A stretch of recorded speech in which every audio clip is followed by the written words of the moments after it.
During a chat with Henry Cejudo and Kamaru Usman on their podcast, Dana White didn't hold back on Jake Paul. He mentioned how even though Mike Tyson isn't fond of Dana talking about his fights, he couldn't resist chiming in. Dana pointed out the massive 31-year age gap between himself and Paul, using Tyson's age of 57 as a reference. He cracked a joke about Paul probably setting his sights on fighting Clint Eastwood next, given that Eastwood is 93 years old, making him ripe for targeting according to the problem child. But Dana, how do you feel about this Tyson next Tyson fight? I hate that we're even sitting here wasting time talking about this thing, but you're close with Mike Tyson. Yeah. You know, we're close with Mike Tyson. And I mean, how do you feel about this? I love Mike, and I hate talking about it because he always gets mad at me when I talk about this stuff. But, he don't give a fuck too. He'll not snap thrilled on anybody. to see him do this stuff. But, when the fight happens, he'll be 58 years old. There'll be a 31-year age difference between these two. And, Jake Paul did fight a kid his age and he lost. I just saw this thing on the internet yesterday. I reposted it where it says if he beats Mike Tyson, he's going to fight Clint Eastwood next. Clint Eastwood's 93 years old. In a recent interview with MMA Junkie, Dustin Poirier responded to Islam Makhachev's comments about not deserving a title fight and fighting him because other fighters are unavailable. Islam Makhachev, our friends over at MMA Junkie, talked to him recently, and he poked a bit, saying that he really wants to fight you soon, and he said he'd even be willing to go up against you in UFC 302. Are you interested at all? 100%. That's what I want. That's if I could pick a fight, the title fight that's my choice. That's what I want. Yeah. I know when they pressed him a bit and they asked why you, and he had a really interesting response. I don't know if you'd seen it at all, but he said you're the only guy available right now and he wants to do 3 fights a year. So I'm curious, what's your reaction when a fighter has this kind of he'll do mentality? I mean, that's on him. I've done more in the sport of mixed martial arts than he has. I've been around a long time. I was doing this before it was cool, and I'm still here. I'm still here doing it at the highest level. I could beat anybody in the world, and I hope he's next. During a recent interview with Lex Friedman, Dana White praised Joe Rogan for his significant role in the UFC's growth.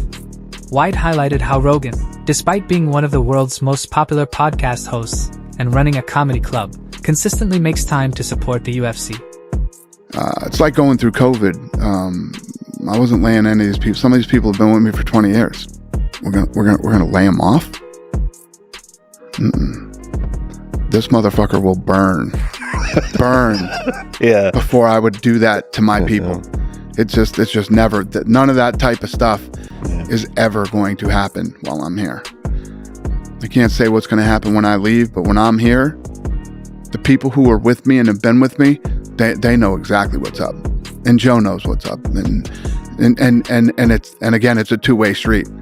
Joe Rogan has been very loyal to me, and I am very loyal to Joe Rogan. Colby Covington, a UFC star, suggested on the SOScast that there are clear indications that Paul could potentially manipulate or fix the upcoming fight against heavyweight legend Tyson scheduled for July 20th. I was actually on a flight with him a couple weeks ago. We were flying to Vegas together.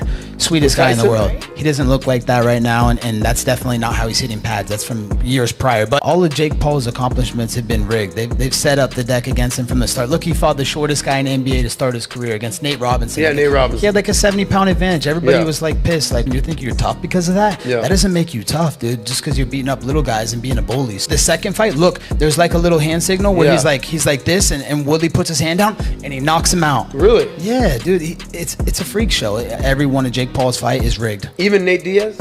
Even Nate Diaz, same thing. He just wanted to take a dive for the money. Would you knock him out? Would you do a fight just to knock him out? Yeah, Look at him, but he would never fight me. He only wants to fight guys that are over the hill in their 40s and 60s, like Mike Tyson. So, but Jake knows. I've seen Jake out in Miami. He knows who Daddy is. He knows who the king of Miami is, because he knows what happened. Like if something in the streets, like you're getting dropped on your head, I'm gonna kill you, dude. Dana White has announced a number of fights for UFC Saudi Arabia, including a middleweight main event between Robert Whittaker and Khamzat Chimaev.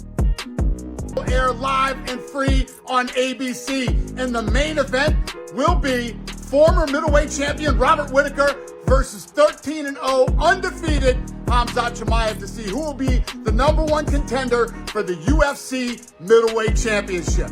The co-main event, the #3 ranked knockout artist Sergey Pavlovich versus the #6 ranked Alexander Volkov. Also, Kevin Gastelum will be taking on Daniel Rodriguez. We've got Johnny Walker versus Volkan Ozdemir. Undefeated 12-0 Shara Bullet versus Ior Potiera, who has 15 of his 20 wins coming by first round finish. This card is going to be badass from top to bottom. It's going to be historic. It's our first ever show from the Kingdom.